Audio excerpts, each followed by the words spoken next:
ಕಾರ್ಯಕ್ರಮದ ಅಧ್ಯಕ್ಷತೆಯನ್ನು ಕೂಡ ವಹಿಸಿರುವ ಗೆಳೆಯರಾದ ಶ್ರೀ ಮುನಿರತ್ನಪ್ಪನವರೇ, ಕರ್ನಾಟಕ ಮಹಿಳೆಯರ ಒಕ್ಕೂಟದ ಅಧ್ಯಕ್ಷರಾಗಿ ಇಡೀ ಸಂಘಟನೆಗೆ ಒಂದು ಹೊಸ ಚೈತನ್ಯವನ್ನು ತಂದುಕೊಟ್ಟ ಕನ್ನಡದ ಬಹಳ ಮುಖ್ಯ ಕವಿಗಳು, ಲೇಖಕರು, ವಿಮರ್ಶಕರು ಆಗಿರುವ ಎಚ್ ಎಲ್ ಪುಷ್ಪಾ ಅವರೇ, ಹಿರಿಯರಾದ ಶ್ರೀ ಗೋಪಿನಾಥ್ ಅವರೇ ಮತ್ತು ಸ್ನೇಹಿತರು, ಅನೇಕರು ಪರಿಚಯದ ಎಲ್ಲ ವ್ಯಕ್ತಿಗಳು ಇದ್ದೀರಿ. ಬಹಳ ವರ್ಷದಿಂದ ನಮಗೆ ಮಾರ್ಗದರ್ಶನ ಮಾಡುವಂತ ಹಿರಿಯರು ಇದ್ದೀರಿ. ಈ ಪುಸ್ತಕ ಬಿಡುಗಡೆ ಮಾಡಿ ಮಾತನಾಡುವುದು ಇದೆಯಲ್ಲ, ಅದು ಸ್ವಲ್ಪ ಸಮಸ್ಯಾತ್ಮಕವಾದ ವಿಷಯ. ಯಾಕಂದ್ರೆ ಪುಸ್ತಕದ ಬಗ್ಗೆ ಮಾತಾಡಲಿಕ್ಕೆ ಬೇಡಂತಾರೆ,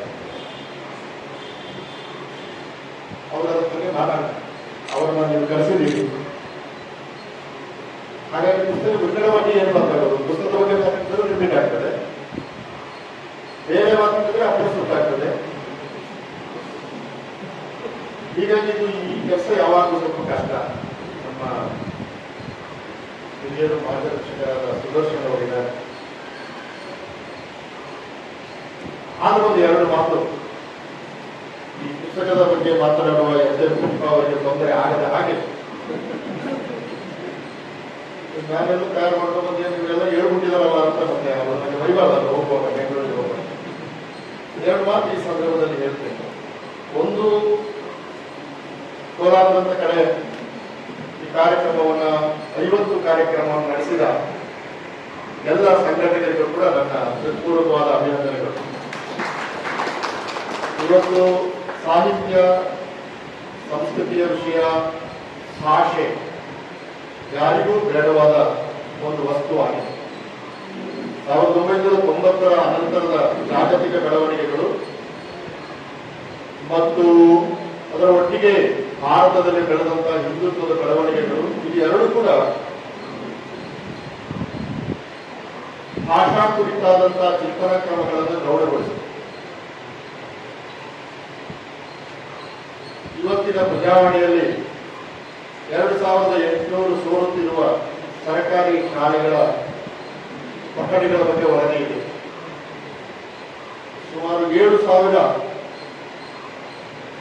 ಕನ್ನಡ ಶಾಲೆಗಳಲ್ಲಿ, ಅಂದ್ರೆ ಸರ್ಕಾರಿ ಶಾಲೆಗಳಲ್ಲಿ 10ಕ್ಕಿಂತ ಕಡಿಮೆ ವಿದ್ಯಾರ್ಥಿಗಳಿದ್ದಾರೆ. ಸುಮಾರು 17,000 ಸರ್ಕಾರಿ ಶಾಲೆಗಳಿಗೆ ಹಕ್ಕುಪತ್ರಗಳೇ ಇಲ್ಲ. ಹಕ್ಕುಪತ್ರವೇ ಇಲ್ಲ. ಈಗ ಕನ್ನಡ ಶಾಲೆಗೆ ಮಕ್ಕಳು ಬರದೇ ಇರುವುದನ್ನು ಗಮನಿಸಿಕೊಂಡು ಹಕ್ಕುಪತ್ರ ಸರ್ಕಾರದ ಕೈಯಲ್ಲಿ ಇಲ್ಲದೆ ಇರುವುದನ್ನು ಗಮನದಲ್ಲಿಟ್ಟುಕೊಂಡು ಆ ಜಾಗ ಕೊಟ್ಟವರಿದ್ದಾರಲ್ಲ, 100 ವರ್ಷದಿಂದ 50 ವರ್ಷದ ಹಿಂದೆ 10 ಎಕರೆ ಜಾಗ ಕೊಟ್ಟವರ ಮೊಮ್ಮಕ್ಕಳು ಬಂದು ಆ ಶಾಲೆಯನ್ನು ವಾಪಸ್ ತಕ್ಕೊಂಡು ಖಾಸಗಿಯವರಿಗೆ ಮಾರಿ ಹೋಗ್ತಾ ಇದ್ದಾರೆ.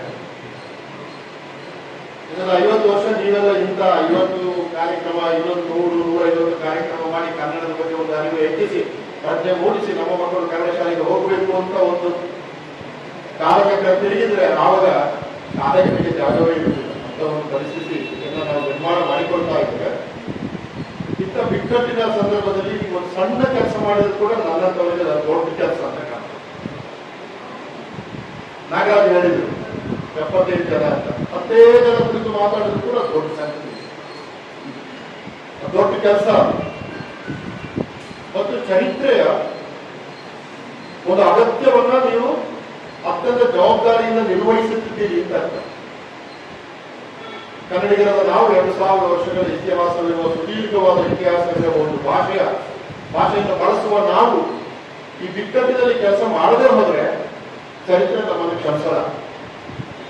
ಆದ್ದರಿಂದ ಓದುಗ ಕೇಳುವ ಬಳಗಕ್ಕೆ ನನ್ನ ನಿಜವಾದ ಅರ್ಥದಲ್ಲಿ ಅಭಿನಂದನೆಗಳು. ಮತ್ತು ಇದು ಕರ್ನಾಟಕದಾದ್ಯಂತ ಎಲ್ಲಾ ಜಿಲ್ಲಾ ಕೇಂದ್ರಗಳಲ್ಲಿ, ತಾಲೂಕು ಕೇಂದ್ರಗಳಲ್ಲಿ ಇದು ಆದರೆ ಒಳ್ಳೆಯದು ಅಂತ ಕಾಣ್ತದೆ. ನಾನು ಕರ್ನಾಟಕದ ಬೇರೆ ಬೇರೆ ಕಡೆ ಓಡಾಡ್ತಿರ್ತೀನಿ, ಎಲ್ಲ ಕಡೆ ಕೂಡ ಖಂಡಿತವಾಗಲೂ ಕೋಲಾರದಲ್ಲಿ ನೀವು ಮಾಡುವ ಪ್ರಯತ್ನವನ್ನು ಹೇಳುತ್ತೇನೆ. 4 ಜನ ಆದರೂ ಇದನ್ನು ಪ್ರೇರಣೆ ಕೊಟ್ಟು ಅವರವರ ಊರಿನಲ್ಲಿ ಇದನ್ನು ಮಾಡಿದ್ರೆ ಬಹುಶಃ ಒಂಚೂರು ಸಂಪೂರ್ಣ ಪತನಮುಖಿಯಾಗುತ್ತಿರುವಂತಹ ಭಾಷೆ ಚೂರು ತಲೆ ಎತ್ತಲಿಕ್ಕೆ ನಮ್ಮ ಕೊಡುಗೆ ಕೊಟ್ಟ ಹಾಗೆ ಆಗ್ತದೆ. ಒಂದು ವಿಷಯವನ್ನ ನಾನು ಕಳಿಸಿದ್ದೀನಿ, ನಾನು ಓದಿದ್ದೆ. ನಾವು ಚರ್ಚಿಸಬೇಕಾದ ಬಹಳ ಮಹತ್ವದ ಕೃತಿಗಳ ಬಗ್ಗೆ ಇದರೆಲ್ಲ ಲೇಖನ ಇದೆ, ಅದರ ಬಗ್ಗೆ ಮೇಡಮ್ ಮಾತಾಡಿ. ಒಂದು ಸೇರಿಸಬೇಕು ಅಂತ ನಾನು ನಾಗರಾಜ್ ಅವರನ್ನ ಅಥವಾ ನಮ್ಮ ಪುರುಷೋತ್ತಮರಾವ್ ಅವರನ್ನ ಕೇಳಿಕೊಡ್ತೇನೆ. ಅದು ಏನಂದ್ರೆ, ಈಗ ಓದುಗ ಕೇಳುಗನ ನಡುವೆ ನಮ್ಮ ದೇಶದಲ್ಲಿ, ಭಾರತ ದೇಶದಲ್ಲಿ ಒಬ್ಬ ಇದ್ದಾನೆ, ಅವ ನೋಡುಗ. ಓದುಗ, ಕೇಳುಗ ಮತ್ತವ ನೋಡುಗ ಇದ್ದ. ಇದ್ರ ಬಗ್ಗೆ ನಿಮ್ಮ ಗಮನ ಸೆಳೆದು, ಅಷ್ಟೇ ಒಂದು 10 ನಿಮಿಷದಲ್ಲಿ ಅದು ನಿಮ್ಮ ಗಮನ ಸೆಳೆದು ನನ್ನ ಭಾಷಣ ನಿಲ್ಲಿಸ್ತೇನೆ. 1916ರಲ್ಲಿ ಸೂರ್ತಂಕರ್ ಅವರನ್ನ ಬ್ರಿಟಿಷರ ಕರಕ್ಕೆ ಇರ್ತದೆ, ಮಹಾಭಾರತದ ಒಂದು ಎಡಿಷನ್ ಮಾಡಿಕೊಡಿ ನಮಗೆ. 1916 ವ್ಯಾಸರು ಬರೆದ ಮಹಾಭಾರತದ ಒಂದು ಕ್ರಿಟಿಕಲ್ ಎಡಿಷನ್ ಅನ್ನು ತಯಾರು ಮಾಡಿ ಕೊಡಿ. ದೊಡ್ಡ ದೊಡ್ಡ ವಿದ್ವಾಂಸರ ಒಂದು ತಂಡವನ್ನ, ಸಂಸ್ಕೃತ ವಿದ್ವಾಂಸರ ಒಂದು ತಂಡವನ್ನ ಬ್ರಿಟಿಷರ ಅವರಿಗೆ ಕೊಟ್ಟಿತ್ತು ಸೂರ್ತಂಕರ್, BS ಸೂರ್ತಂಕರ್. ಅದೇ ಕಾಲಘಟ್ಟದಲ್ಲಿ ಮಡ್ರಾಸ್ ಓರಿಯೆಂಟಲ್ ರಿಸರ್ಚ್ ಇನ್ಸ್ಟಿಟ್ಯೂಟ್ ಪ್ರೋಡಿ ಅಂತ ಹೇಳ್ತೀವಿ ನಾವು, ಅದು ಪೂನಾದಲ್ಲಿ ಆರಂಭವಾಯಿತು. ಆ ಮಡ್ರಾಸ್ ಓರಿಯೆಂಟಲ್ ರಿಸರ್ಚ್ ಇನ್ಸ್ಟಿಟ್ಯೂಟ್ಗೆ ಸೂರ್ತಂಕರ್ ಅವರನ್ನ ಅಟ್ಯಾಚ್ ಮಾಡಿ ಮಹಾಭಾರತದ ಎಡಿಷನ್ ಅನ್ನ ಮಾಡಿಕೊಡಿ ಅಂತ ಹೇಳಿ. ಸೂರ್ತಂಕರ್ 40 ವರ್ಷ ಕೆಲಸ ಮಾಡಿದ್ರು, 4 ದಶಕಗಳ ಕಾಲ ಕೆಲಸ ಮಾಡಿದ್ರು. 1916ರಲ್ಲಿ ಆರಂಭವಾದ ಮಹಾಭಾರತದ ಸಂಗ್ರಹ ಮತ್ತು ಕ್ರಿಟಿಕಲ್ ಎಡಿಷನ್ ಏನು ತಯಾರಿ ಮಾಡುವ ಕೆಲಸ ಇದೆಯಲ್ಲ, ಅದು 40 ವರ್ಷಗಳ ಒಳಗೆ ನಡೆದು 1966ರಲ್ಲಿ ಅದು ಕ್ರಿಟಿಕಲ್ ಎಡಿಷನ್ ಬಂತು ಮಹಾಭಾರತ. ಆವಾಗ ನೀವು ಮಡ್ರಾಸ್ ಓರಿಯೆಂಟಲ್ ರಿಸರ್ಚ್ ಇನ್ಸ್ಟಿಟ್ಯೂಟ್ಗೆ ನೀವು ಲಾಗಾನ್ ಆದ್ರೆ ಅದರಲ್ಲಿ ಮಹಾಭಾರತದ ಕ್ರಿಟಿಕಲ್ ಎಡಿಷನ್ ಬಗ್ಗೆ ಒಂದು ಎಸೆ ಬರ್ತದೆ, ತಾವು ದಯವಿಟ್ಟು ಅದನ್ನು ಓದ್ಬೋದು. ಅಥವಾ ಮಹಾಭಾರತದ ಕ್ರಿಟಿಕಲ್ ಎಡಿಷನ್ ಅನ್ನ ಎಡಿಟ್ ಮಾಡಿಕೊಟ್ಟ ಸೂರ್ತಂಕರ್ ಅವರು ಕಳೆದ 19 ಮಹಾಭಾರತದ ಎಡಿಷನ್ ಏನಿದೆ, ಅದರ ಮೊದಲ ವಾಲ್ಯೂಮ್ನಲ್ಲಿ ಮುಖಪದ ಪ್ರಸ್ತಾವನೆ ಆದರೂ ಓದ್ಬೋದು. ಆ ಕಾಲದಲ್ಲಿ ಅವರು ಆ ವಿದ್ವಾನ್ ಮಂಡಳಿ 40 ವರ್ಷಗಳ ಕಾಲ ಕೆಲಸ ಮಾಡಿ ಮಹಾಭಾರತದ್ದೇ ವ್ಯಾಸ ಬರದದ್ದೇ ಅನ್ನುವಂತ 1259 ಪಠ್ಯಗಳನ್ನು ಕಲೆಕ್ಟ್ ಮಾಡಿ ಭಾರತದಾದ್ಯಂತ ಸಂಚರಿಸಿ 1259 ಪಠ್ಯಗಳನ್ನು ಕಲೆಕ್ಟ್ ಮಾಡಿ. ಉಜ್ಜಯಿನಿ ಪಠ್ಯ, ನಮ್ಮ ಮೇಲುಕೋಟೆ ಪಠ್ಯ, ಮದುರೈ ಪಠ್ಯ, ತ್ರಿವೇಂದ್ರಂ ಪಠ್ಯ, ಕಾಲಿಘಾಟ್ ಪಠ್ಯ, ಕಾಶ್ಮೀರ ಪಠ್ಯ, ಉಜ್ಜಯಿನಿ ಪಠ್ಯ, ಹೀಗೆ ದೇಶದ ಮೂಲೆ ಮೂಲೆಯಲ್ಲಿ ಮಹಾಭಾರತದ ಹಸ್ತಪ್ರತಿಗಳನ್ನು ಸಂಗ್ರಹಿಸಿ. ಆ ಹಸ್ತಪ್ರತಿಗಳು ಮೂಲ ವ್ಯಾಸ ಭಾರತದ ಜೆರಾಕ್ಸ್ ಕಾಪಿಗಳಲ್ಲ. ಉದಾಹರಣೆ, ಮೇಲುಕೋಟೆಯ ಟೆಕ್ಸ್ಟ್ ನಲ್ಲಿ 1,10,000 ಶ್ಲೋಕ ಇತ್ತು. ಉಜ್ಜಯಿನಿ ಟೆಕ್ಸ್ಟ್ ನಲ್ಲಿ 80,000 ಶ್ಲೋಕ, ಕಾಲಿಘಾಟ್ ಟೆಕ್ಸ್ಟ್ ನಲ್ಲಿ 92,000 ಶ್ಲೋಕ, ತ್ರಿವೇಂದ್ರದಲ್ಲಿ 98,000 ಶ್ಲೋಕ. ಅಂದ್ರೆ 1,259 ಪಠ್ಯ ಮಹಾಭಾರತದ ಏನಿದೆ ಅಷ್ಟರಲ್ಲಿಯೂ ಕೂಡ ಬೇರೆ ಬೇರೆ ಶ್ಲೋಕ. ಇದು ಹೆಂಗಾಯ್ತು ಅಂತ ಯೋಚನೆ ಮಾಡಿದ್ರೆ, ಈ ವ್ಯಾಸ ಅಷ್ಟೊಂದು ಪಠ್ಯವನ್ನು ಬರೆದಿಲ್ಲ, ನಾವು ಬರೆದಿರೋದು ಒಂದೇ ಪಠ್ಯ. ಅದನ್ನು ಪ್ರತಿ ಮಾಡುವವರು ಆ ಪ್ರತಿ ಮಾಡುವ ಕಾಲಘಟ್ಟದಲ್ಲಿ ಕೆಸೆಯಿಂದ ಸ್ವಲ್ಪ ಸೇರಿಸಿದ್ದಾರೆ, ನಂದು ಸಹ ಇರಲಿ ಅಂತ. ಈಗ ವ್ಯಾಸ ಗಣಪತಿಯ ವರ್ಣನೆ ಮಾಡ್ತಾರೆ, ಗಣಪತಿಯನ್ನು ಪ್ರಾರ್ಥಿಸ್ತಾರೆ. ಗಣಪತಿಯನ್ನು ಪ್ರಾರ್ಥನೆ ಮಾಡೋದು, ಅದರ ಯಥಾಪ್ರಕಾರ ಪ್ರತಿ ಮಾಡೋದು ಆಯ್ತು. ಆಗ ಪ್ರತಿ ಮಾಡುವ ಏನ್ ಮಾಡ್ತಾರೆ ಅಂದ್ರೆ, ಗಣಪತಿ ದೊಡ್ಡ ದೇವರು, ವ್ಯಾಸ ಆರಾಧನೆ ಮಾಡಿದ್ದಾನೆ, ಆದ್ರೆ ನಮ್ಮೂರಿನ ಮಾರಮ್ಮ ದೊಡ್ಡ ದೇವರಲ್ವಾ, ಆದ್ರಿಂದ ಮಾರಮ್ಮನ ಬಗ್ಗೆ 4 ಶ್ಲೋಕವನ್ನು ಅದಕ್ಕೆ ಸೇರಿಸಿದ್ರು. ತ್ರಿವೇಂದ್ರದಲ್ಲಿ ಅವರು ಸೇರಿಸಿದ್ರು, ತಮಿಳುನಾಡಲ್ಲಿ ಅವರು ಸೇರಿಸಿದ್ರು. ಈಗ ಒಂದು ವ್ಯಾಸ ಭಾರತದ ಪಠ್ಯವನ್ನ ಇಡೀ ಭಾರತ ಕಲಿಯುತ್ತಲ್ಲ, ಇದು ಭಾರತದ ಸಾಹಿತ್ಯಿಕ ಪರಿಕ್ರಮದ ಒಂದು ವಿಕ್ರಮ. ಇಡೀ ದೇಶ ಬರೀ ಕಮ್ಯುನಿಟಿಗಳು ತಮಗೆ ಬೇಕಾದಾಗ ಸೇರಿಸಿಕೊಳ್ತವೆ. ಕಾಲ ಬದಲಾದ ಹಾಗೆ ಪಂಪ ಒಂಥರ ಬರೀತಾರೆ, ಕುಮಾರವ್ಯಾಸರು ಒಂಥರ ಬರೀತಾರೆ, ಕುವೆಂಪು ಬರೀತಾರೆ, ಭೈರಪ್ಪನವರು ಬರೀತಾರೆ. ಕಾಲ ಬದಲಾದಾಗೆ ಮತ್ತೆ ಮತ್ತೆ ಬರೀತಾರೆ. ಒಂದು ಪಠ್ಯ 1259 ಪಠ್ಯಗಳಾಗಿ ಬರ್ದಿದೆಯಲ್ಲ, ಇದರ ಒಂದು ಉದಾಹರಣೆ ಅಂತ ಕೂಡ ಅದರ ಆ ಕ್ರಿಟಿಕಲ್ ಎಡಿಷನ್ ಬಗ್ಗೆ ಮಾತಾಡೋಣ. ಯಾಕಂದ್ರೆ ಅದು ಅಕಾಡೆಮಿಕ್ ಆದ ಒಂದು ಬೇರೆ ಕೆಲಸ, ಆದ್ರೆ ಬಹಳ ಇಂಟ್ರೆಸ್ಟಿಂಗ್ ಅದು. ಒಂದು ಪಠ್ಯಕ್ಕೆ ಯಾವ ಪ್ರದೇಶದವರು ಯಾವ ಶ್ಲೋಕದವರನ್ನು ಸೇರಿಸಿದ್ರು, ಯಾಕೆ ಸೇರಿಸಿದ್ರು, ಅದರ ಪರಿಣಾಮ ಏನಾಯ್ತು ಎಂಬುದು ಇನ್ನೊಂದು ಡಿಸ್ಕಷನ್. ಬಟ್ ನಾನು ಈ ವರ್ಷ ಬೆಂಗಳೂರಲ್ಲಿದ್ದೇನೆ. ಬೆಂಗಳೂರಿನಲ್ಲಿ ಒಂದು 3 ತಿಂಗಳಾಯ್ತು ಕರಗ ನೋಡಕ್ಕೆ ಹೋಗಿದ್ದೆ. ನಾನು ದಕ್ಷಿಣ ಕನ್ನಡ ಜಿಲ್ಲೆಯವರಾದ್ರಿಂದ ನನಗೆ ಕರಗ ನೋಡ್ಲಿಕ್ಕೆ ಹೆಚ್ಚು ಸಿಗ್ಲಿಲ್ಲ. ಕರಗ ಹತ್ರ ಹೋದ್ರೆ ಇದು ಏನು ಅಂತ ನೀವು ಕೇಳಿದ್ರೆ ಅವರನ್ನ ಸುಮ್ಮನೆ ಕೇಳಿ, ಕರಗ ಇಟ್ಕೊಂಡು ಏನು ಅಂತ ಮಡಿಕೆಯಲ್ಲಿ ನೀರು, ಒಂದು ತೆಂಗಿನಕಾಯಿ, ಮಾವಿನ ಎಲೆ ಇಷ್ಟು ಇರ್ತದೆ, ಒಂದು ಕಲಶದ ಹಾಗೆ ಇರ್ತದೆ. ನೀವು ಅವರನ್ನ ಇದು ಏನು ಅಂತ ಕೇಳಿದ್ರೆ ಅವರು ಹೇಳುದು ಇದು ದ್ರೌಪದಿ ಅಂತ. ವ್ಯಾಸನ ಪಠ್ಯದ ಒಳಗಡೆ ಒಂದು ಬಲಿಷ್ಠವಾದ ಪಾತ್ರವಾಗಿರುವ ದ್ರೌಪದಿ ಬೆಂಗಳೂರಿನ ಕರ್ಕದಲ್ಲಿ ಮಡಕೆ ಒಳಗೆ ಯಾಕೆ ಕೂತಲು ಎಂಬುದು ಇದು ನೋಡುವ. ನಾವು ವ್ಯಾಸ ಭಾರತವನ್ನು ಓದಬೇಕು, ಕರಗವನ್ನು ನೋಡಬೇಕು. ಯಾಕಂದ್ರೆ ಕರಗದ ಒಳಗಡೆ ದ್ರೌಪದಿ ಕೂತಿದ್ದಾಳಲ್ಲ, ಅರ್ಥ ಆಯ್ತಲ್ಲ ಹೇಳೋದು. ಆದ್ದರಿಂದ ನಮ್ಮ ಟೆಕ್ಸ್ಟ್ಗಳಿಗೆ ಒಬ್ಬ ನೋಡುಗನು ಕೂಡ ಇದ್ದಾನೆ. ಹಾಗಾಗಿ ನೀವು ಯಾವುದೋ ಒಂದು ಕೃತಿಯ ಬಗ್ಗೆ ಚರ್ಚೆ ಮಾಡಿದ ಮೇಲೆ ಆ ಕೃತಿ ಪುನರ್ಸೃಷ್ಟಿಕೊಂಡ ಬೇರೆ ಬಗೆಗಳಿದ್ರೆ, ಭುಜಮೇನ ದಶಾವತಾರ ಸಿನಿಮಾ ಆಗಿದೆ. ಆದ್ದರಿಂದ ಭುಜಮೇನ ದಶಾವತಾರದ ಬಗ್ಗೆ ಜಿ.ಬಿ. ಜನಾರ್ದನ್ ಅವರು ಬಹಳ ಒಳ್ಳೆಯ ಒಂದು ಲೇಖನ ಬರೆದಿದ್ದಾರೆ, ಈ ಪುಸ್ತಕದಲ್ಲಿ ಇದೆ. ಅದು ಆದಮೇಲೆ ಭುಜಮೇನ ದಶಾವತಾರ ಸಿನಿಮಾ ನೋಡಲಿಕ್ಕೆ ನಮಗೆ ಸಾಧ್ಯ ಆದ್ರೆ ಒಂದು ಪಠ್ಯ ಹೇಗೆ ಬೇರೆ ಕ್ರಮಗಳಲ್ಲಿ ಪುನರ್ಸೃಷ್ಟಿ ಆಯಿತು ಎಂಬ ಒಂದು ಲೋಕ ನಮಗೆ ಸಿಗ್ತದೆ. ಯಾಕಂದ್ರೆ ಭಾಷೆ ಅದ್ಭುತವಾದ. ದೇಶರಾದ ಹೇಳ್ತಾರೆ, ಶ್ರೋತೃಮುಖಗಳು ಪಂಚೇಂದ್ರಿಯಗಳನ್ನು ಪರಿಭಾವಿಪ. ಕಿವಿಗೆ ಒಂದು ಶಬ್ದ ಬಿದ್ದಾಗ ಅದು ಪಂಚೇಂದ್ರಿಯಗಳನ್ನು ಉದ್ಭಾವಿಪ ಜಾಗೃತಗೊಳಿಸುತ್ತದೆ. ಅಂಥ ದೇವಿಗೆ ಶಾಸ್ತ್ರಮುಖಗಳು ಅವನತ ಮಟ್ಟೆಂಬ ಮಾತನ್ನ ಕೇಶರಾಜ ಹೇಳ್ತಾರೆ. ಈಗ ನಾನು ಇಲಿ ಅಂತ ಒಂದು ಶಬ್ದ ಹೇಳಿದೆ, ಅಥವಾ ಬೆಕ್ಕು ಅಂತ ಒಂದು ಶಬ್ದ ಹೇಳಿದೆ. ಈ ಶಬ್ದ ನಿಮ್ಮ ಕಿವಿಗೆ ಬಿದ್ದಾಗ ಶ್ರೋತೃಮುಖದಳು ಪಂಚೇಂದ್ರಿಯಗಳ ಉದ್ಭಾವಿತ, ನಮ್ಮ ಪಂಚೇಂದ್ರಿಯಗಳನ್ನದು ಬೆಕ್ಕು ಅಂದಾಗ ನಮಗೆ ಬೆಕ್ಕಿನ ಚಿತ್ರ ಬಂತು, ನಾನು ಹೇಳ್ತೇನೆ. ಆದ್ರೆ ಕೇಳುವುದಕ್ಕೆ ನಿಮಗೆ ಬೆಕ್ಕು ಎಂಬ ಒಂದು ಶಬ್ದ ನಿಮ್ಮ ಕಿವಿಗೆ ಬಿದ್ದು ನಿಮ್ಮ ಮನಸ್ಸಿನಲ್ಲಿ ಬೆಕ್ಕಿನ ಚಿತ್ರ ಮೂಡಿದ ಹೌದಾದರೂ ಕೂಡ ಇಷ್ಟು ಜನರ ಮನಸ್ಸಿನಲ್ಲಿ ಮೂಡಿದ ಬೆಕ್ಕು ಒಂದೇ ಅಲ್ವಾ? ಬೇರೆ ಬೇರೆ ಬೆಕ್ಕುಗಳು. ಒಬ್ಬರಿಗೆ ಬಿಳಿ ಬೆಕ್ಕು, ಒಬ್ಬರಿಗೆ ಕಳ್ಳ ಬೆಕ್ಕು, ಒಬ್ಬರಿಗೆ ಬೆಕ್ಕಂದ್ರೆ ಇಷ್ಟ, ಒಬ್ಬರಿಗೆ ಬೆಕ್ಕಂದ್ರೆ ದ್ವೇಷ. ಅದು ಒಂದೇ ಬೆಕ್ಕಲ್ಲ.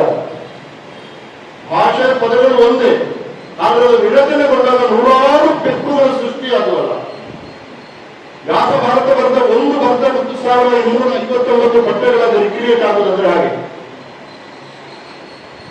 ಆ ಪಠ್ಯಗಳು ಹಂಗೆ ರಿಕ್ರಿಯೇಟ್ ಆದಾಗ ಭಾರತ ದೇಶದಲ್ಲಿ, ಇದು ಯುರೋಪಿನಲ್ಲಿ ಅಷ್ಟಿಲ್ಲ, ಅಮೆರಿಕದಲ್ಲಿ ಅಷ್ಟಿಲ್ಲ, ಸ್ವಲ್ಪ ಇದೆ, ಪೂರ್ತಿ ಇಲ್ಲ ಅಂತಲ್ಲ. ಆದ್ರೆ ನಮ್ಮಲ್ಲಿ ಪಠ್ಯಗಳಿಗೆ ಕೇಳುಗ ಓದುಗ ಇದ್ದ ಹಾಗೆ ಒಬ್ಬ ನೋಡುಗ. ನಾನು ಅದಕ್ಕೆ ಹೇಳಿದ್ದು ವ್ಯಾಸ ಭಾರತ. ಬೆಂಗಳೂರಿನಲ್ಲಿ ಕರಗವಾಗಿ ಕುಂಭದೊಳಗೆ ದ್ರೌಪದಿ ಕೂತ್ಕೊಂಡಾಗಿ ದ್ರೌಪದಿಯನ್ನು ಅರ್ಥ ಮಾಡಿಕೊಳ್ಳೋ ಬಗೆ ಹೇಗೆ? ಇನ್ನು ಒಂದು ಉದಾಹರಣೆಯಲ್ಲಿ ನಾನು ಇನ್ನೊಂದು ಉದಾಹರಣೆಗೆ ಬರ್ತೇನೆ, ಅಲ್ಲಿ ನನ್ನ ಉಪನ್ಯಾಸ ತಿಳಿಸ್ತೇನೆ. ನೀವು ತಮಿಳುನಾಡಿನಲ್ಲಿ ಬಾರ್ಡರ್ ಏರಿಯಾ, ನಾನು American institute of Indian studies ಅಲ್ಲಿ ಒಂದು 15 ವರ್ಷ ಕೆಲಸ ಮಾಡಿದಾಗ ನಮ್ದು ತಮಿಳು ಲ್ಯಾಂಗ್ವೇಜ್ ಪ್ರೋಗ್ರಾಮ್ ಇತ್ತು ಮದುವೆ. ಆ ಮದುವೆಯಲ್ಲಿ ಒಂದು ದ್ರೌಪದಿ ಅಮ್ಮನ ದೇವಸ್ಥಾನ ಇದೆ. ನಾನು ಈ ಪದ ಹೇಳುವಾಗ ವ್ಯಾಸನಿಗೆ ದ್ರೌಪದಿ ಒಂದು ಕ್ಯಾರೆಕ್ಟರ್, ಒಂದು ಪಾತ್ರ. ತಮಿಳನಿಗೆ ಮದುವೆ ಹತ್ರ ದ್ರೌಪದಿ ಅಮ್ಮನ ದೇವಸ್ಥಾನ, ದೊಡ್ಡ ದೇವಸ್ಥಾನ. ವರ್ಷಕ್ಕೆ ಒಂದ್ಸಾರಿ ಆ ದ್ರೌಪದಿ ಅಮ್ಮನ ದೇವಸ್ಥಾನದಲ್ಲಿ ಜಾತ್ರೆ ನಡೀತು. ಒಂದು 90 ಅಡಿ ಎತ್ತರದ ಉದ್ದ. ಯಾಕಂದ್ರೆ ಬೊಮ್ಮಟನಾಗಿ ಉಳಿಸುವುದಿಲ್ಲ ಅವರು, ಬದಲಾಗಿ ಮಲಗಿಸ್ತಾರೆ. ಉದ್ದ ಹೊಯ್ಗೆಯಲ್ಲಿ ಮಾಡ್ತಾರೆ. 90 ಅಡಿ ಎತ್ತರದ ಉದ್ದದ ದ್ರೌಪದಿ.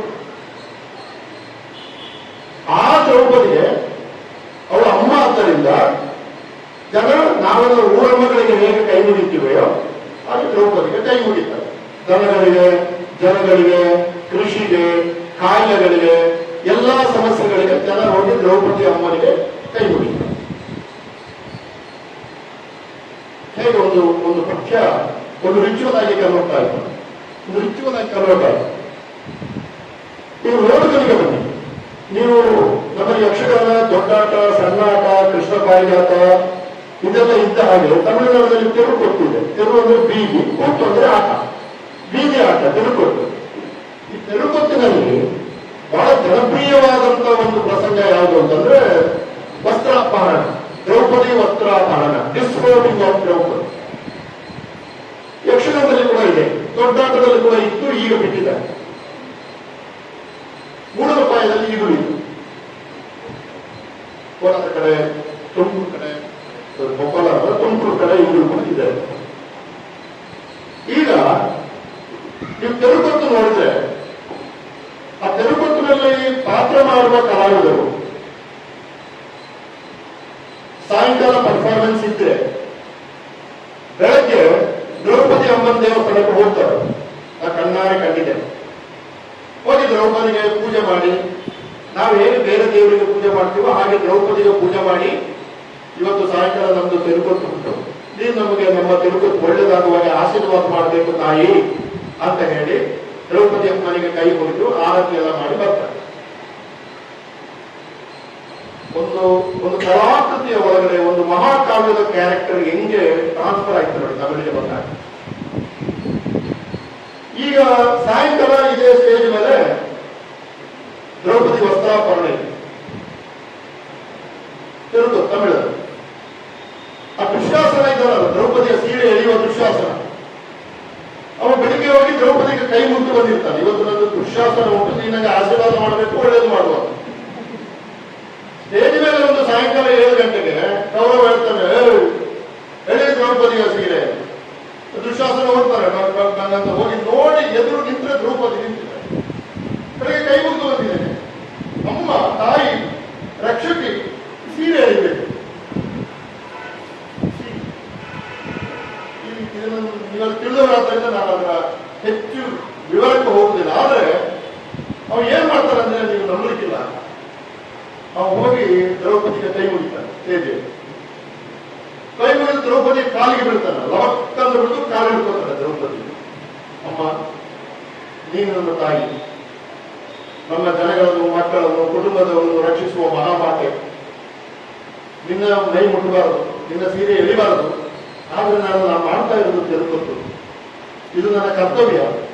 ನಾನು ಹೀಗೆ ಮಾಡುವಾಗ ನಿನ್ನ ಕೈಕಾಲು ದೇಹ ಮುಟ್ಟಿದ್ರೆ, ಸೀರೆ ಎಳೆದ್ರೆ ನೀನು ಕೋಪಗೊಳ್ಳಬಾರದು, ನನ್ನನ್ನು ಕ್ಷಮಿಸು ತಾಯಿ ಅಂತೇಳಿ ದ್ರೌಪದಿಯ ಕಾಲಿಗೆ ಬಿದ್ದು 3 ಸರ್ತಿ ಕೈ ಮುಗಿದು ಈ ಕಡೆ ಬಂದು ಕೈನಾಡಿ ಅಂತ ಶುರು ಮಾಡಿ. ಈ ವ್ಯಾಸ ಏನಾದರೂ ತಮಿಳುನಾಡಿಗೆ ಬಂದು ತಿರುಪತ್ತು ನೋಡಿದ್ರೆ ಅಲ್ಲಿಯೇ ಆತ್ಮಹತ್ಯೆ ಮಾಡಿಕೊಳ್ಳೋದು. ನಾನು ಕಟ್ಟಿದ ಪಾತ್ರ ಎಂತದ್ದು, ಈ ತಮಿಳರು ಮಾಡಿದ್ದೆಂತದ್ದು. ಈ ತಿರುಪತ್ತನ್ನು ನೋಡುವುದಿದೆಯಲ್ಲ ನಾವು, ಅದು ಮಹಾಭಾರತದ ಬಗೆಗಿನ ನಮ್ಮ ಅರಿವನ್ನ ಹೆಚ್ಚಿಸ್ತದೆ. ಆದ್ರಿಂದ ಈ ಒಂದು ನೋಡಿ, ಡೆಲ್ಲಿ ಯೂನಿವರ್ಸಿಟಿಯಲ್ಲಿ ನಾನು ಡೆಲ್ಲಿಯಲ್ಲಿದ್ದಾಗ 2012 ಇಸ್ವಿಯಲ್ಲಿ ಗಲಾಟೆ.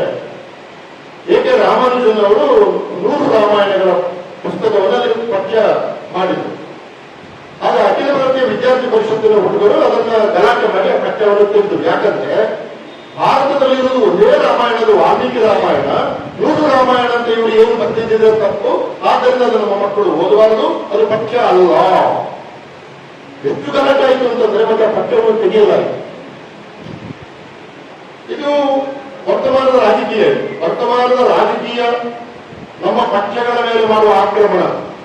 ನಾನು ಹೇಳುದು, ಆ ರಾಜಕೀಯವನ್ನು ಹೊರತುಪಡಿಸುವ ಸಾಹಿತ್ಯದ ವಿದ್ಯಾರ್ಥಿಯಾಗಿ ಓದುವಂತ ಒಂದು ಪಠ್ಯ, ವ್ಯಾಸನ ಪಠ್ಯ ನೋಡುವ ಪಠ್ಯವಾಗಿ ಕನ್ವರ್ಟ್ ಆದರೆ ಏನಾಗ್ತದೆ ಎಂಬುದನ್ನು ನಾವು ತಿಳ್ಕೊಂಡ್ರೆ ನಮಗೆ ದ್ರೌಪದಿ ಅರ್ಥ ಆಗ್ತದೆ, ವ್ಯಾಸನೂ ಅರ್ಥ ಆಗ್ತದೆ, ಭಾರತವೂ ಅರ್ಥ ಆಗ್ತದೆ, ತಮಿಳುನಾಡು ಕೂಡ ಅರ್ಥ ಆಗ್ತದೆ.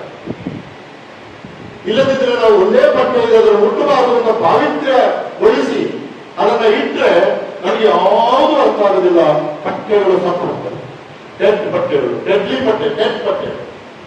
ಅವ್ರು ಏನಿಲ್ಲ, ದೇವಸ್ಥಾನದ ಒಳಗೆ ಇಡುವುದು, ಎಣ್ಣೆ ಹಾಕೋದು, ಪೂಜೆ ಮಾಡೋದು, ಕೈ ಬಿಡೋದು ಅಷ್ಟೇ. ಅದಕ್ಕೆ ನಾನು ಹೇಳುದು ನೋಡಬೇಕು. ನಾನು ಕೊನೆಯ ಉದಾಹರಣೆ ಕರ್ನಾಟಕದೇ ಕೊಡ್ತೀನಿ. ಈ ಶ್ರೀಹರ್ಷನ ನೈಷಧೀಯತೆ ಅಂತ 12ನೇ ಶತಮಾನದಲ್ಲಿ ಶ್ರೀಹರ್ಷದಿಂದ ಬರೆಯಲಾದಂತ ಒಂದು ಮಹಾಕಾವ್ಯ ನೈಷಧೀಯ ಚರಿತ್ರೆ. ನಳಚರಿತ್ರೆ ನೈಷಧೀಯ ಚರಿತ್ರೆ ಸಂಸ್ಕೃತದ 5 ಟಫ್ ಪೋಯಿಟ್ರಿ ಅಂತ ಹೇಳ್ತೀವಲ್ಲ, ಮಹಾಕಾವ್ಯ, ಕಷ್ಟದ ಕಾವ್ಯಗಳಲ್ಲಿ ಅದು ಕೂಡ ಒಂದು. ಸಾಮಾನ್ಯ ಜನ ಓದಲ್ಲ, ಕಷ್ಟವಾಗಿ ಅದನ್ನು ಓದಲ್ಲ, ಯಾಕಂದ್ರೆ ಭಾಷಾ ಪ್ರಯೋಗ ಆಗಿದೆ. ಯಾರಿಗೂ ಸಿಗದೆ ಕೆಲವು ಸಂಸ್ಕೃತ ವಿದ್ವಾಂಸರಿಗೆ ಮಾತ್ರ ಸಿಕ್ಕಂತ ನೈಷಧೀಯ ಚರಿತ್ರೆ ಶ್ರೀಹರ್ಷನ ನೈಷಧೀಯ ಚರಿತ್ರೆ. ಕನಕದಾಸ ನಳಚರಿತ್ರೆಯಾಗಿ ಬರ್ತದೆ. 14ನೇ 15ನೇ ಶತಮಾನದಲ್ಲಿ ನಳಚರಿತ್ರೆಯಾಗಿ ಬರ್ತದೆ. ಈಗ ಅವನನ್ನು ಯಾವ ಛಂದಸ್ಸಿನಲ್ಲಿ ಬರೆದ ಅಂತಂದ್ರೆ ಭಾಮಿನಿಯಲ್ಲಿ ಬರೆದ. ಭಾಮಿನಿ ಇರುವುದೇ ಹಾಡುವುದಕ್ಕೆ. ಭಾಮಿನಿಯಲ್ಲಿ ಕುಮಾರವ್ಯಾಸ, ಕೊರವೆ ರಾಮಾಯಣ, ಲಕ್ಷ್ಮೀಶನ ಜೈಮಿನಿ ಭಾರತ, ಕನಕರ ಚರಿತ್ರೆ ಇದೆಲ್ಲವೂ ಕೂಡ ಭಾಮಿನಿಯಲ್ಲಿ. ವಾರ್ತಕ ಷಟ್ಪದಿ ಅಥವಾ ಭಾಮಿನಿ ಷಟ್ಪದಿ, ಭೋಗ ಷಟ್ಪದಿ, 6 ಷಟ್ಪದಿಗಳಲ್ಲಿ ನಡುಗನ್ನಡ ಕಾವ್ಯ ಸಂಪೂರ್ಣ ಸೃಷ್ಟಿಯಾಗಿದೆ. ಯಾಕೆಂದ್ರೆ ಅವುಗಳನ್ನು ಬರ್ತದೆ ಹಾಡ್ಲಿಕ್ಕೆ ಕೇಳುವ. ಸೊ ಯಾರಿಗೂ ಗೊತ್ತಿಲ್ಲದೆ ಕೆಲವೇ ವಿದ್ವತ್ ಮಂಡಳಿಯ ಭಾಗವಾಗಿದ್ದಂತ ಒಂದು ನಾಲೆಜ್ ಸಿಸ್ಟಮ್, ಒಂದು ಜ್ಞಾನ, ಅದನ್ನು ಕನಕದಾಸ ಭಾವಿನಿಗೆ ಬಂದಾಗ ಅದನ್ನು ಜನರ ಹತ್ರ ತಂದ.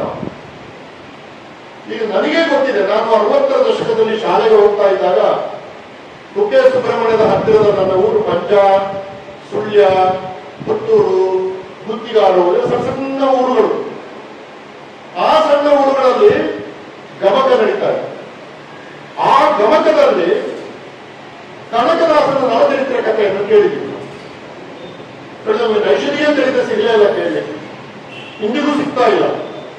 ಆದ್ರೆ ನಳದ ಕಥೆ ಗೊತ್ತುಂಟು ನನಗೆ. ಯಾವ ಮೂಲಕ ಅಂತಂದ್ರೆ ಕನಕದಾಸನ ಮೂಲಕ, ನಳಚರಿತ್ರೆಯ ಮೂಲಕ ಭಾಮಿನಿಯಿಂದ ಗಮಕಿಗಳು ಹಾಡ್ತಾರೆ. ನಿಮಗೆ ಓದಲಿಕ್ಕೆ ಗೊತ್ತಿರಬೇಕು ಅಂತಲೇ ಇಲ್ಲ. ನೋಡಿ, ಓದುಗ ಕಾಣೆ ಅಲ್ಲ. ಓದುಗ ನನ್ನ ಆಗ ಹೇಳಿದ ವ್ಯಾಸನ ಕಥೆಯಲ್ಲಿ ಮಧ್ಯೆ ಒಬ್ಬ ನೋಡುಗ ಸೇರಿದ. ಭಾಮಿನಿಗೆ ಬಂದು ಭಾಮಿನಿಂದ ಗಮಕಕ್ಕೆ ಹೋದಾಗ ಓದುಗ ಒಬ್ಬ, ಕೇಳುಗರು ನೂರಾರು. ಅದಕ್ಕೆ ಭಾಮಿನಿ ಷಟ್ಪದಿ ನಡುಗನ್ನಡ ಕಾವ್ಯದ ಒಂದು ಕೇಂದ್ರ ಶಕ್ತಿ. ಅದು ಭಾಮಿನಿಯ ಮೇಲೇನೆ ಒಂದು ಭಾಮಿನಿ. ನಾಗರಾಜ ಒಬ್ಬ ಕವಿ 6 ಕಾಲುಗಳಿಂದ ನಡೆವಳು ಅಂತ ಅವನು ಭಾಮಿನೀರನ್ನೇ ಕನ್ನಡಿಗರ ಮನಸ್ಸನ್ನು ಸೂರೆಗೊಂಡ ಭಾಮಿನೀರನ್ನೇ ಅಂತ ಭಾಮಿನಿಯ ಮೇಲೆಯೇ ಒಂದು ಭಾಮಿನಿಯನ್ನು ನಾಗರಾಜ ಅಂತ ಒಂದು ಕವಿ ಬರೀತಾರೆ. ಎಷ್ಟು ಚಂದ ಗೊತ್ತಿಲ್ಲ, ಅದನ್ನು ಗೊತ್ತಿಲ್ಲ. ಸೊ ಗಮಕಕ್ಕೆ ಬಂದಾಗ ಓದುಗ ಒಬ್ಬ, ಕೇಳುಗರು ನೂರಾರು. ಆಮೇಲೆ ನಿಮಗೆ ಗೊತ್ತಿದೆ, 16ನೇ ಶತಮಾನದ ಕೊನೆಯಷ್ಟು ಹೊತ್ತಿಗೆ ನಮ್ಮಲ್ಲಿ ಇನ್ನೊಂದು ಪರಂಪರೆ ಈ ಭಾಗದಲ್ಲಿ ಇದೆ, ಆಂಧ್ರ ಕರ್ನಾಟಕ ಗಡಿ ಭಾಗದಲ್ಲಿದೆ. ಅದು ಹರಿಕತೆ. ಈ ಹರಿದಾಸರು ಹರಿಕತೆ ಯಾವುದೇ ಮಾಡಲಿ, ಅವರು ಕತೆ ಯಾವುದೇ ಇರಲಿ, ಅದರಲ್ಲಿ ಅವರು ನಡುಗನ್ನಡ ಕಾವ್ಯದ ಸಾಲುಗಳನ್ನು ಹೇಳದೆ ಹರಿಕತೆ ಮುಗಿಯುವುದೇ ಇಲ್ಲ. ಕುಮಾರವ್ಯಾಸನನ್ನು ಎತ್ಕೊಳ್ತಾರೆ, ವಚನಗಳನ್ನು ಎತ್ತು. ಆಮೇಲೆ ಹರಿದಾಸರದ ಇನ್ನೊಂದು ಕಥೆ ಏನಂದ್ರೆ, ಹರಿದಾಸರಿಗೆ ಕ್ರೊನಾಲಜಿ ಇಲ್ಲ. 12ನೇ ಶತಮಾನದ ವಚನದಿಂದ ಆರಂಭ ಮಾಡಿ ಅಲ್ಲಿಂದ ಕುವೆಂಪುನ ಸಾಲನ್ನು ಎತ್ತಿಕೊಂಡು ಸರ್ವಜ್ಞ ಅಂತ ಕೊನೆ ಮಾಡ್ತಾರೆ. ಎಲ್ಲ ನೋಡಿ, ಅದೊಂದು ಫಾರ್ಮೇ ವಿಚಿತ್ರ. ಈಗ ನಾವು ಅದೇ ಹರಿದಾಸರ ಕುವೆಂಪು ಹೆಂಗೆ ಬರ್ತಾರೆ, ಮತ್ತೆ ದಾಸರಿಲ್ವಾ? ಇದಿಲ್ಲ. ಇದು ಅವರು ನಿಮ್ಮನ್ನು ತರ್ತಾರೆ. ಅವ್ರು ಏನೋ ಕೌರವರು 200 ಅರಕ್ಷಣದಲ್ಲಿ ವೈಶಂಪಾಯನ ಸರೋವರಕ್ಕೆ ಪ್ರವೇಶ ಮಾಡಬೇಕು, ಒಪ್ಪನದು ಇದು ಪಾತಾಳ ಬೆಳಕ್ಕೆ ಮಾಡಿರುವುದನ್ನು ಘೋರಾಂಗ ಕಾಲಕ್ಕೆ ಮಾಡಿದ ಕೂಪಂ ಅಂತ ಹೇಳಿದ ನಮ್ಮ ಸುದರ್ಶನ ನಾಯಕರು ಇಲ್ಲಿ ಕೂತಿದ್ದಾರೆ. ಅವರು ನನ್ನನ್ನು ಪ್ರೀತಿಯಿಂದ ಕರೆಸಿದ್ದಾರೆ. ಅವರು ಕರೆಸಿದ್ದರಿಂದ ನನ್ನ ಹರಿಕತೆ ಇಲ್ಲಿ ಮಾಡಲಿಕ್ಕೆ ಸಾಧ್ಯ ಆಯಿತು. ವ್ಯಾಸ ಇದು ಪಾತಾಳ ಬೆಳಕ್ಕೆ ಬಾಗಿರುವುದನ್ನು ಗೌರಾಂಗ ಮಾಡಿದ ಕೂಪ ಪಂಪ, ಕುರುಕ್ಷೇತ್ರದ ವೈಶಂಪಾಯನ ಸರೋವರ, ಹಿರಿಯರಾದ ಸುದರ್ಶನ್ ಒಂದೇ ಚೌಕಟ್ಟಿಗೆ ಪತ್ರ ಇಲ್ವಾ? ಇದು ಒಂದು ಪಾಠ. ಆದ್ದರಿಂದ ನಮ್ಮ ಹರಿದಾಸರುಗಳು ನಡುಗನ್ನಡ ಕಾವ್ಯವನ್ನು ಜನಗಳ ಹತ್ತಿರ ತಗೊಳ್ಳೋದು.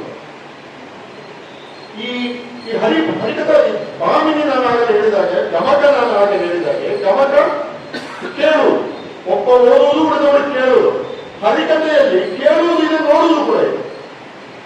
ಒಂದೇ ಭಾವ ಹರಿಕಥೆ ಮಾಡುವ ಗಮಕದವರು ಕೂತ್ಕೊಂಡು ಹಾಡ್ತಾರೆ, ಹರಿದಾಸರು ಸ್ವಲ್ಪ ನಿಂತ್ಕೊಳ್ತಾರೆ, ಒಂದು ತುಳಸಿ ಮಾಲೆ ಹಾಕೊಳ್ತಾರೆ, ಕೈಯಲ್ಲಿ ಇದನ್ನು ಹಿಡ್ಕೊಳ್ತಾರೆ, ಆಮೇಲೆ ಓಡಾಡ್ತಾರೆ, ಅವರ ಹಿಂದಿನ ಇರ್ತಾರೆ. ಬಹಳ ಚಂದ ಇರ್ತದೆ ಹರಿಕಥೆಯನ್ನು ನೋಡ್ಲಿಕ್ಕೆ ಕೂಡ, ಕೇಳಲಿಕ್ಕೆ ಮಾತ್ರ ಅದು ಒಂದು ಫಾರ್ಮ್ ಬರ್ತದೆ ನೋಡಿ. ಇನ್ನೂ ಮುಖ್ಯವಾಗಿ ನಡುಗನ್ನಡ ಕಾಲಘಟ್ಟದಲ್ಲಿ, ಕನ್ನಡ ಕಾಲಘಟ್ಟದಲ್ಲಿ ಅಂದ್ರೆ ಹೊಯ್ಸಳರು, ರಾಷ್ಟ್ರಕೂಟ ಸ್ವಲ್ಪ ಹಿಂದೆ ಆಯಿತು, ಹೊಯ್ಸಳರು, ವಿಜಯನಗರದ ಅರಸರು, ಕೆಳದಿ ಅರಸರು, ಮೈಸೂರು ಅರಸರು, ಈ ಕಾಲಘಟ್ಟದಲ್ಲಿ ಸೃಷ್ಟಿಯಾದ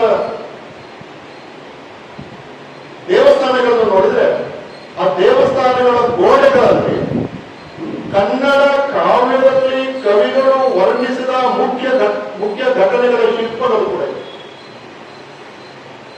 ಉದಾಹರಣೆಗೆ ವಾದಿಸುತ್ತೀವರ ಕಾಳಗ, ಕರ್ನಾಟಕದ ದೇವಸ್ಥಾನದ ವಾಸ್ತುಶಿಲ್ಪದಲ್ಲಿ ಕಾಣುತ್ತಿರುವ ಬಹಳ ಮುಖ್ಯವಾದ ಒಂದು ಮೋಟಿವ್ ವಾದಿಸುತ್ತೀವರ ಕಾಳಗ, ಭೀಷ್ಮಾರ್ಜುನರ ಕಾಳಗ,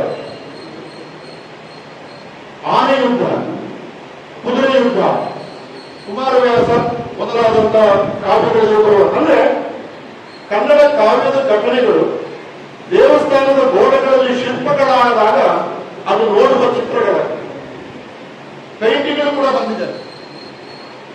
ನಮ್ಮ ಅಧ್ಯಯನ ಕ್ರಮದಲ್ಲಿ ಏನಾಗಿದೆ ಅಂದ್ರೆ ದೇವಸ್ಥಾನದ ವಾಸ್ತುಶಿಲ್ಪ ಸರ್, ಅದು ಆರ್ಕಿಟೆಕ್ಚರ್ ಸರ್, ನಮಗೆ ಕನ್ನಡ ಎಮ್ಮೆಗೆ ಏನು ಸಂಬಂಧ ಇಲ್ಲ. ಗಮಕ ಎಲ್ಲಿ ಸರ್, ಅದೆಲ್ಲ ಔಟ್ಡೇಟೆಡ್ ಸರ್, ಅದು ನೀವು ಏನ್ ಸರ್ ಇದನ್ನು ಹೀಗೆ ಹೇಳ್ತೀರಾ? ನಾನು ಮೊನ್ನೆ ಮೈಸೂರು ಯೂನಿವರ್ಸಿಟಿ ಅಲ್ಲ, ಹೊಸ ಯೂನಿವರ್ಸಿಟಿ ಒಂದರಲ್ಲಿ ಹಳೆಗಳೆಲ್ಲ ಸ್ವಲ್ಪ ಅದನ್ನು ಓದಿಯಪ್ಪ, ನಮ್ಮ ಪರಂಪರೆಯ ಭಾಗ ಅಂದ್ರೆ ಯಾರು ಓದ್ತಾರೆ ಸರ್ ಅದನ್ನ? ನಾನು ಹೇಳಿದ್ರೆ ಯಾರು ಓದ್ತಾರೆ ಅಂತ ನೀವು ಸರ್ವೆ ಮಾಡಿದ್ಯಾ? ಬೇರೆ ಬೇರೆ ಯೂನಿವರ್ಸಿಟಿಗಳಿಗೆ ಕ್ವಶನ್ ಪೇಪರ್ ಮಾಡಿ ಹುಡುಗರಿಗೆ ಬೇಕೋ ಬೇಡ ಅಂತ ಕೇಳಿದ್ಯಾ? ನಿಂಗೆ ಓದಕ್ಕೆ ಬರೋಲ್ಲ ಅಂತ ಹೇಳಿ ಬೇರೆ ಮಕ್ಕಳು ಓದಲ್ಲ ಅಂತ ಹೇಗೆ ಹೇಳ್ತೀಯ ನೀನು ಅಂತ ಕೇಳಿದೆ. ಮತ್ತೆ ಅವನಿಗೆ ಗೊತ್ತಿಲ್ಲ, ಕಪ್ಪಿಕರ ಕಾವ ಅಂದ್ರೆ ಕಪಿಲ್ ತೊಟ್ಟ ಕಾಯುವ ಅಂತಾರೆ. ಕಪ್ಪಿಕರ ಕಾವ ಅಂದ್ರೆ ಒಬ್ಬ ಕೇಳಿದ್ರೆ ಶಿವಮೊಗ್ಗದಲ್ಲಿ ಹೇಳಿದ್ದಾರೆ, ಏನಪ್ಪ ಕಪ್ಪಿಗಳ ಕಾವ ಕೇಳಿದ್ಯಾ? ಇಲ್ಲ ಸರ್. ಅಂಗಡಿಯಿಂದ ಹೆಸರು ಕೇಳಿದ್ಯಾ? ಹ್ಞೂ ಸರ್. ಕಪ್ಪಿಕರ ಕಾವ ಬರ್ದಿದ್ದಾನ? ಹ್ಞೂ ಸರ್. ಏನು ಕಪ್ಪಿಕರ ಕಾವ ಅಂದ್ರೆ ಕಪ್ಪಿನ ತೋಟ ಕಾಯುವ ಸರ್. ಈ ಮತ್ತೆ ನಾವು ಭಾಷೆ ಸಾಹಿತ್ಯವನ್ನು ತಂದು ತಿಳಿಸಿದ್ದೇವೆ. ಸೊ ನೋಡಿ, ಒಂದು ಕಾವ್ಯದ ಚಿತ್ರಗಳು, ವರ್ಣನೆಗಳು, ಗಮಕ, ಹರಿಕತೆ, ದೇವಸ್ಥಾನದ ವಾಸ್ತುಶಿಲ್ಪ, ಪೇಂಟಿಂಗ್ಗಳು, ಇದಕ್ಕೆಲ್ಲ ಹೋಯಿತು. 1780ರಲ್ಲಿ ಧ್ವಜಪುರ ನಾಗಪ್ಪಯ್ಯ ಎಂಬುವರು ಕನಕದಾಸನ ನಳಚರಿತ್ರೆಯಲ್ಲಿ ಯಕ್ಷಗಾನವಾಗಿದ್ದಾರೆ. ಆ ನಳಚರಿತ್ರೆ, ನಳದಮಯಂತಿ ಯಕ್ಷಗಾನವಾದಾಗ ಅದು ಉತ್ತರ ಕನ್ನಡ, ದಕ್ಷಿಣ ಕನ್ನಡ, ಶಿವಮೊಗ್ಗ, ಚಿಕ್ಕಮಗಳೂರಲ್ಲಿ ಲಕ್ಷಾಂತರ ಜನಗಳಿಗೆ ಮುಟ್ಟಿತ್ತು. ಅಲ್ಲೊಂದು ಶನಿಯ ಕಥೆ ಬರ್ತದೆ, ಒಂದು ಪ್ರೇಮದ ಕಥೆ ಬರ್ತದೆ, ಋತುಪರ್ಣದಂತ ಒಬ್ಬ ಉದಾತ್ತ ಅರಸನ ಕಥೆ ಬರ್ತದೆ, ಬಾಹುಕರಂತ ವೇಷ ಬದಲಿಸಿದ ಒಂದು ಶಾಪದ ಕಥೆ ಬರುತ್ತೆ. ಜನಗಳಿಗೆ ಬಹಳ ಇಷ್ಟ ಆಯ್ತು. ಮಂಗಳೂರಿನಲ್ಲಿ 1971ರಲ್ಲಿ 1 ವರ್ಷಗಳ ಕಾಲ ಟೆಂಟ್ ಹಾಕಿ, ಮಳೆಗಾಲ ಬೇಸಿಗೆ ಕಾಲ ಎಂಬ ವ್ಯತ್ಯಾಸ ಇಲ್ಲದೆ 1 ವರ್ಷಗಳ ಕಾಲ ನಳದಮಯಂತಿ ಯಕ್ಷಗಾನ ಮಾಡಿದ್ದಾರೆ.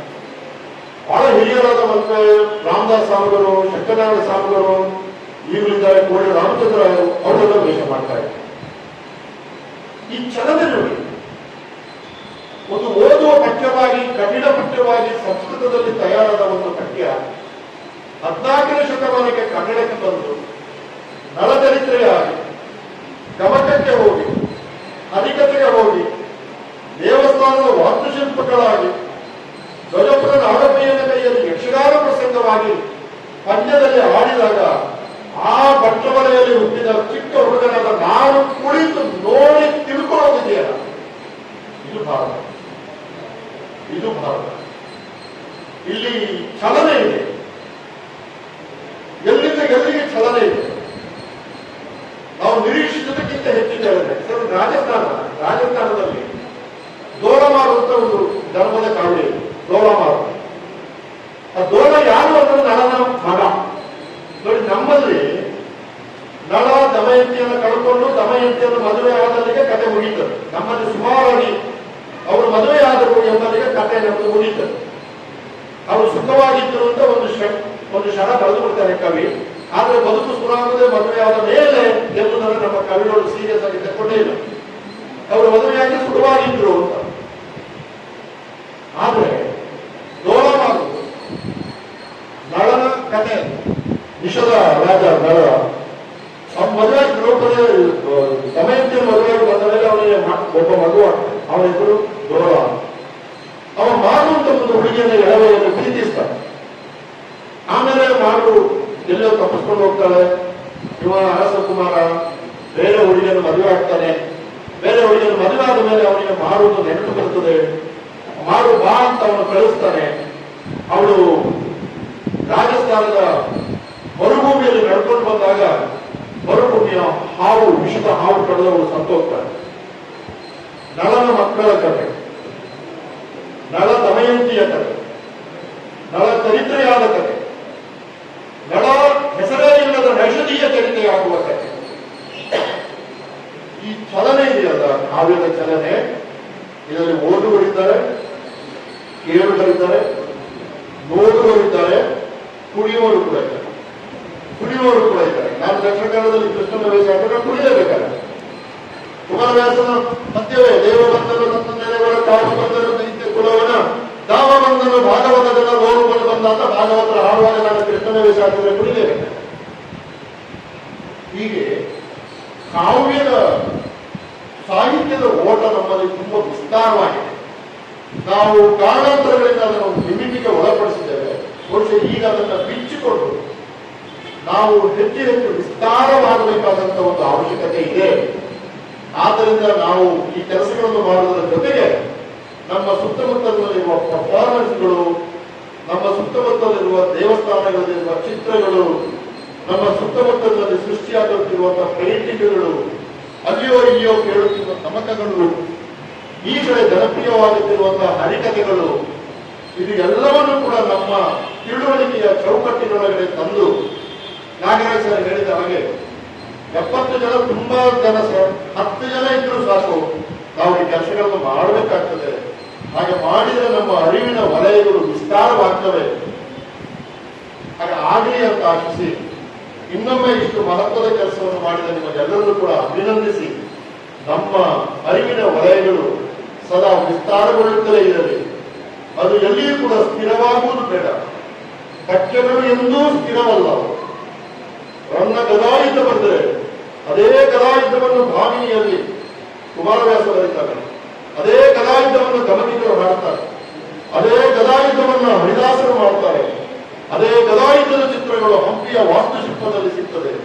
ಅದೇ ಗದಾಯುದ್ಧನಿಗೆ ಮನಸ್ಸು ಮಾಡಿದ್ರೆ ಕೆರಮನೆಯಂತೂ ಅಥವಾ ಬೇರೆ ಮೇಳದವರು ಆಡುವ ಯಕ್ಷಗಾನವಾಗಿ ನಿಮಗೆ ಇಲ್ಲಿಯೇ ಸಿಗ್ತದೆ.